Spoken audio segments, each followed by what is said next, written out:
तो बुंदेलखंड की धरती से और बेतवा नदी के तट पर स्थित कला की नगरी के नाम से मशहूर बामोर कला से मैं विवेक कटारे आपका फिर से स्वागत करता हूं।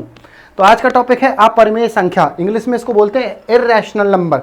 इनको समझने की कोशिश करते हैं। तो अपरिमेय शब्द आता है अपरिमित से। अपरिमित मतलब कि जिसको परिमित नहीं किया जा सकता, जिसको मेजर नहीं किया जा सकता, जिसको हम माप नहीं सकते, ऐसी संख्याओं को बोलते हैं अपरिमेय संख्या। मतलब कि जिनकी हम वैल्यू, जिनका हम मान बिल्कुल निर्धारित नहीं बता सकते, लगभग बता सकते हैं, ऐसी संख्याओं को बोलते हैं अपरिमेय संख्या। या आप परिभाषा के रूप में लिखना चाहें तो आप ऐसा भी लिख सकते हैं कि जिनको हम P/Q के रूप में नहीं लिख सकते हैं। ठीक है, ऐसे भी आप कह सकते हैं। तो मैं आपको कुछ एग्जाम्पल से शुरू करता हूं कि कैसी संख्याएं होना चाहिए। तो जैसे मैं बात करता हूं √2 की, मैंने आपको बताया था कि जिनका डायरेक्टली वर्गमूल नहीं निकल रहा है वे संख्याएं अपरिमेय होती हैं। कैसे होती हैं वो मैं सिद्ध करके दिखाता हूं एक एग्जाम्पल से।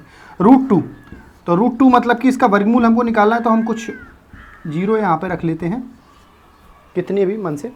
अब देखिए इसका वर्गमूल कैसे निकालते हैं, भाग विधि से। यहाँ पे 1 एकम 1, तो यहाँ पे कितना बचा, माइनस करने पे 1, और यहाँ पे 1 + 1, यहाँ पे 2 लिखेंगे। 2 लिखने के बाद यहाँ पे एक जीरो का जोड़ा उतार लेंगे। एक जीरो नहीं उतरता इसमें, आपको मालूम होगा, हमेशा 2 का जोड़ा उतरता है। तो ये 100 हो गया। अब देखिए हम ऐसे करेंगे, 24 चौको, सॉरी यहाँ पे पॉइंट लगाना मैं भूल गया, 24 चौको 96, 96। यहाँ पे 4 बचेगा और यहाँ पे +4 होगा, तो यहाँ पे 28 हो जाएगा। यहाँ पे फिर से 2 जोड़ी उतरेगी। ठीक है, और यहाँ पे 281 क्रॉस 281, यहाँ पे फिर से कुछ शेषफल बचता जाएगा। तो यहाँ पे आप जैसे इसको हल करते चले जाएंगे तो यहाँ पे कुछ ना कुछ मान यहाँ पर आता ही जाएगा और ये मान रुकेगा नहीं, कुछ ना कुछ शेषफल बचता जाएगा। तो यानी कि ऐसी संख्याएं जिनका वर्गमूल डायरेक्टली नहीं आ रहा है, ऐसी संख्याएं, रूट वाली संख्याएं अपरिमेय संख्याएं होती हैं। जैसे √2 हो गया, √3 भी इसी टाइप से, √5 भी। ठीक है, √3, √5, ये सारी संख्याएं जो हैं वो अपरिमेय संख्याएं होंगी, अपरिमेय संख्याएं होंगी। अब इसमें मैं एक सबसे फेमस एग्जांपल की बात कर लेता हूं। सबसे फेमस एग्जांपल इसमें है पाई का। Very very very important, most important मैं इसको कहूंगा। तो पाई अपरिमेय संख्या है। अब आप कहेंगे सर पाई हमने पढ़ा है, हमको मालूम है कि पाई का मान तो 22/7 होता है और ये P/Q के रूप में लिखा जा रहा है, इसका मतलब ये परिमेय होना चाहिए। तो मैं आपको बता देना चाहता हूं कि 22/7 इसका एक्यूरेट मान नहीं है। रिपीट, पाई का 22/7 मान एक्यूरेट नहीं है, ये लगभग मान है। प्रश्नों को हल करने के लिए ऐसा लिखा जाता है। पाई का मान यदि मैं इस बोर्ड पे लिखना शुरू करूंगा तो बोर्ड पूरा भर जाएगा और मान फिनिश नहीं होगा। मतलब कुल मिला के बात ये निकल के आती है कि ऐसी संख्याएं जो रूट में है डायरेक्टली, जिनका वर्गमूल नहीं निकल रहा है, जिनको हम बटे के रूप में नहीं लिख सकते हैं, ऐसी संख्याएं अपरिमेय संख्याएं कहलाती हैं, इर्रेशनल नंबर। ठीक है, पॉइंट्स के रूप में भी मैं एक बार और एक वीडियो और बनाऊंगा जिसमें मैं पॉइंट से, दशमलव से आपको समझाने की कोशिश करूंगा।